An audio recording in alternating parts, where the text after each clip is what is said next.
1978 में 184 हिंदुओं को सामूहिक रूप से जला दिया गया। 184 हिंदुओं को हत्या हुई थी, हिंदुओं की हत्या हुई थी और जलाया भी गया था और 184 हिंदू मारे गए थे वहां। जहाँ तक मुझे याद है कि ओवरऑल इनका इतना आतंक था कि उस आतंक के आगे हिंदू तो एक तरफ को दुबक कर रह गया और यहाँ से भागने की स्थिति में आ गया। जिसको जहाँ राह मिली उधर को निकल गया और ओवरऑल इतनी दयनीय स्थिति बन गई हिंदू की कि वो अभी तक उभर नहीं सका है। संभल लगातार सुर्खियों में बना हुआ है। 24 नवंबर को यहां शाही जामा मस्जिद के सर्वे के दौरान हिंसा भड़क गई थी, जिसमें 5 लोगों की जान चली गई थी। इसके बाद यहां 46 साल से बंद पड़े हिंदू मंदिर का पता चला।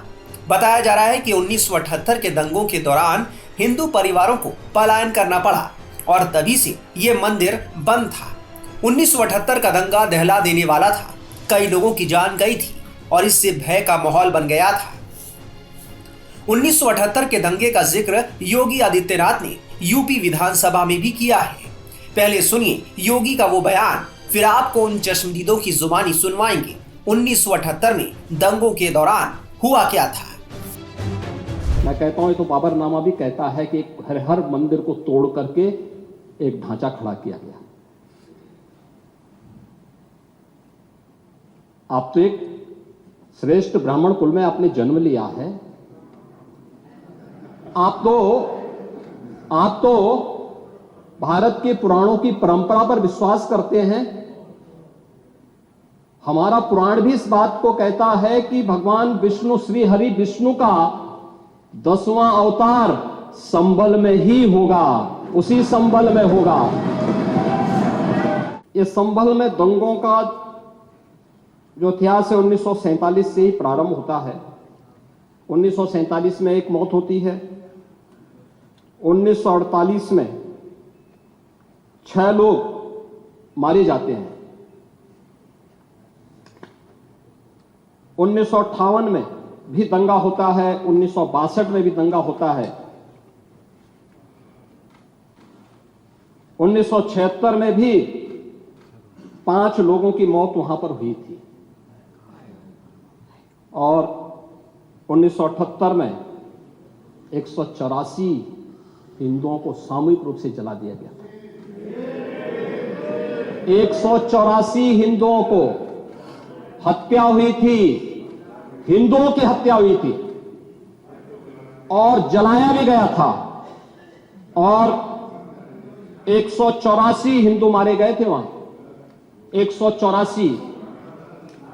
मैं वही तो कह रहा हूं ना, आप उस सच को स्वीकार नहीं करेंगे, आप उस सच्चाई को स्वीकार नहीं करेंगे और लगातार कई महीनों तक वहां कर्फ्यू था। 1980 में फिर दंगा हुआ था, एक मृत्यु हुई। 1982 में फिर दंगा हुआ, एक मृत्यु हुई। 1986 में 4 लोग मारे गए और 1990 फिर 1992 में 5 मौतें हुई। 1996 में 2 मौतें हुई। ये लगातार इस सिलसिला चलता रहा। 1947 से लेकर के अब तक 209 हिंदुओं की निर्मम हत्या वहां हुई है संभल के अंदर। 209 हिंदुओं की। और एक भी बार किसी ने उन निर्दोष हिंदुओं के लिए कभी 2 शब्द नहीं कहे, उनके प्रति, उन परिवारों के प्रति संवेदना के शब्द नहीं कहे। महोदय, जो आज घड़ियाली आंसू बहा रहे हैं, ये लोग कभी भी उन निर्दोष हिंदुओं के बारे में कभी 2 शब्द नहीं कहे। संभल में साल 1978 का दंगा राजनीतिक और सोची समझी साजिश बताई जाती है। दंगों के बाद हिंदू परिवार संभल से मुरादाबाद, लखनऊ और आगरा की ओर जाकर बसने लगे थे।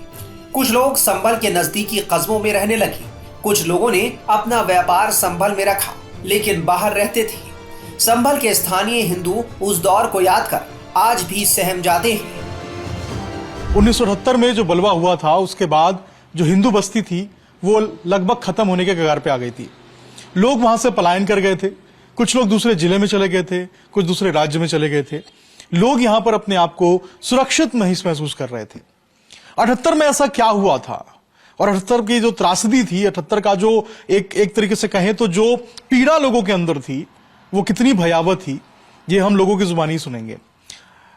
ये देखिए कुछ बुजुर्ग हमारे साथ बैठे हुए हैं, कुछ लोग यहां बैठे हुए हैं, यही आपको बताएंगे 78 की कहानी कि आखिर 78 में ऐसा क्या हुआ था, 78 में क्या वो चीजें हुई थी जिससे ये पलायन कर गए, ये अपने घर बार छोड़ दिए, अपने बच्चों को बाहर भेज दिए और ये स्थिति आ गई कि यहां पर जो आबादी है वो लगातार हिंदुओं की कम होती गई। सर 78 में ऐसा क्या हुआ था? आप इतने बुजुर्ग हैं, उस वक्त की पूरी कहानी आपको पता होगी, कैसे दंगा शुरू हुआ था और जो हिंदूज थे उनके साथ क्या हुआ था उस वक्त? जो भी एटमॉस्फेयर था, जहां तक मुझे याद है कि ओवरऑल इनका इतना आतंक था कि उस आतंक के आगे हिंदू तो एक तरफ को दुबक के रह गया और यहाँ से भागने की स्थिति में आ गया। जिसको जहां राह मिली उधर को निकल गया और ओवरऑल इतनी दयनीय स्थिति बन गई हिंदू की कि वो अभी तक उभर नहीं सका है।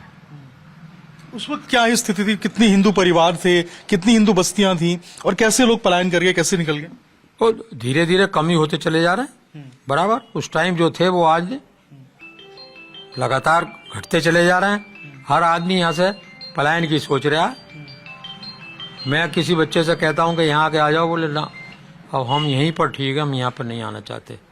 और मैंने कितने परिवारों को देखा, जब भी कभी सुनता हूँ कि वो चले गए साहब, वो चले गए, वो चले गए, तो व्हाट इज दिस? एक बड़ी दयनीय स्थिति है, दैट कांट बी डिस्क्राइब्ड। ये है इस तरह से। अच्छा, आपने भी देखा होगा 78 का जो पूरा बलवा हुआ था, 78 के बलवे की शुरुआत कहाँ से हुई थी, कैसे हुआ था और कैसे लोगों को मारा गया था उस वक्त? यहाँ एक व्यक्ति था जिसका नाम था मंजर सफी। वो ये उस समय ऑटो रिक्शा तो नहीं थी, वैसी रिक्शा ही थी हाथ वाली। वो उन रिक्शा वालों का नेता था। और यहाँ एक डिग्री कॉलेज है, MGM डिग्री कॉलेज, आज भी है। वो दूसरी बात है, उस समय उसकी लोकेशन तहसील के सामने थी, आज वो चौधरी सराय में है। उसकी मेंबरशिप होती है जिसमें 10,000 रुपये जमा होते हैं, तो लाइफ टाइम मेंबरशिप मिलती है। मंजर सभी के पास पैसा नहीं था, लेकिन वो MGM की मेंबरशिप चाहता था। अचानक कुछ ट्रांसपोर्टर्स ने, जो कि मुस्लिम ही थे, उन्होंने 10,000 रुपये वहां जमा किए।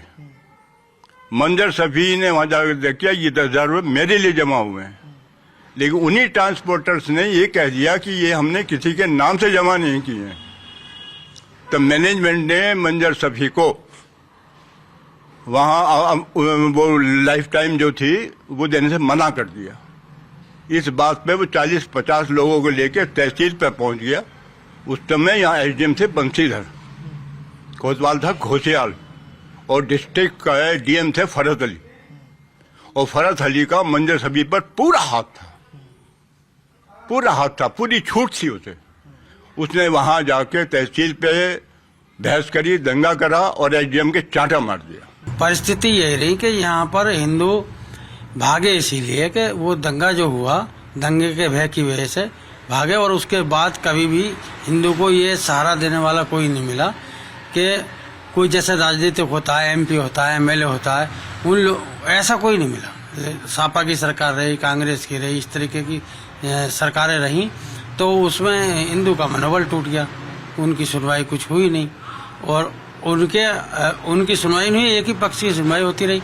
इसलिए लोगों को लगा कि भाई यहाँ से तो पलायन करना ही ठीक है, बच्चे भी भविष्य खराब है बच्चों का। बता दें कि संभल में करीब 46 साल से बंद हिंदू मंदिर का पता चला है। फिर से मंदिर के कपाट खुलने के बाद अब यहाँ रौनक लौट आई है।